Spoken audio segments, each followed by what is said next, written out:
Sobat Suara Iman Alor yang diberkati oleh Tuhan. Jumpa dengan saya Miki Marlene Katiwael, penyuluh agama Kristen, Kementerian Agama Kabupaten Alor. Kita akan belajar firman Tuhan di saat ini, tapi sebelumnya mari kita berdoa. Kami akan belajar dari kebenaran firman-Mu. Tolong berkati kami Tuhan, agar kami memahami apa yang Tuhan kehendaki bagi kami melalui firman-Mu.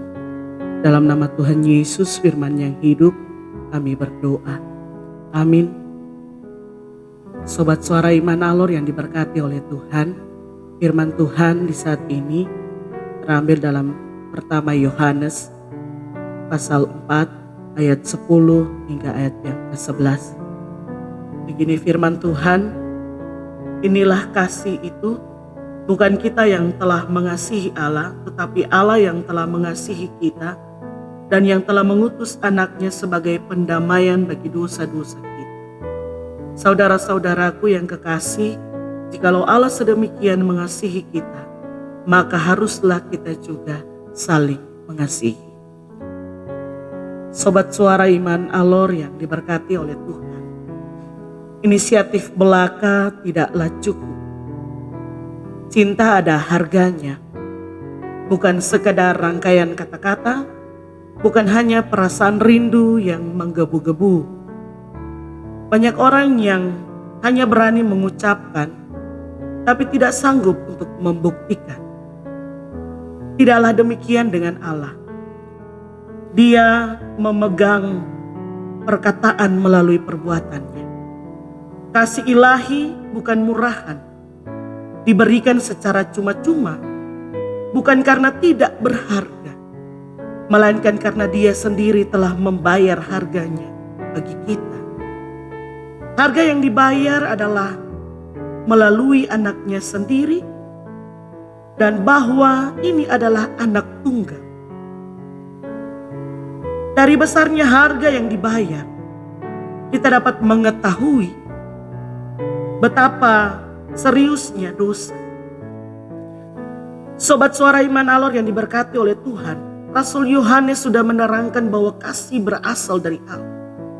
Bahkan orang-orang yang mengasihi pun berasal dari Allah.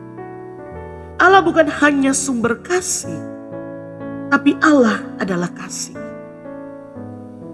Selaras dengan kebenaran ini, Yohanes lantas menegaskan bahwa Allah adalah inisiator dari kasih.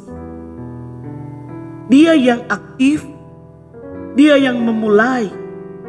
Dengan kata lain, kasih Allah bukanlah sebuah reaksi atas sesuatu. Bukan kita yang memilih, tetapi Ia yang lebih dahulu memilih kita. Bukan kita yang mencari Allah, tetapi Allah yang lebih dahulu mencari kita. Allah yang datang untuk mencari dan menyelamatkan kita. Allah yang kita kenal melalui Yesus Kristus bukanlah sang penunggu. Tetapi jika Dia menunggu, maka penantiannya akan sia-sia. Sobat Suara Iman Alor yang diberkati oleh Tuhan, kasih sejati berasal dari Allah yang dinyatakan lewat anaknya yang datang ke dunia untuk menyelamatkan kita manusia. Kita mempersiapkan diri memasuki perayaan Natal Kristus tahun 2025. Kita saat ini tidak terasa bahwa sudah berjalan sepanjang tahun ini.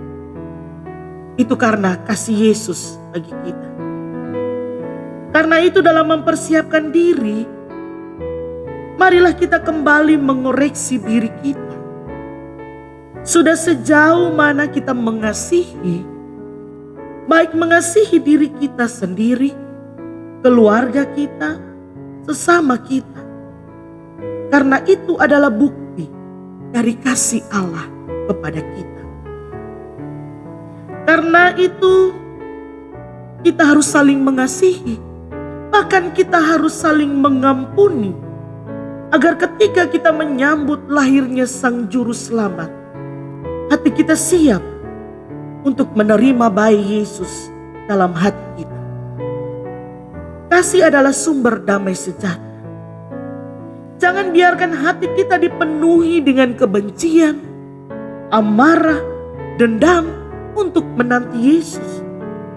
Tapi biarlah kasih dan damai sejahtera itu memenuhi hati kita. Agar Sang Juru Selamat itu, Dia hadir dalam hati kita.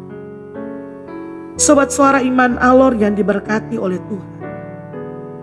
Kadang-kadang kita menyambut Sang Juru Selamat, kita hanya mementingkan secara fisik apa yang harus kita siapkan. Tetapi kita lupa untuk menyiapkan hati kita untuk menerima Yesus. Apakah kita akan menerima Yesus dalam hati yang penuh syarat dengan kebencian? Kiranya kita dapat mempersiapkan diri menanti Sang Juru Selamat dengan penuh sukacita. Tuhan memberkati firman-Nya bagi kita. Amin.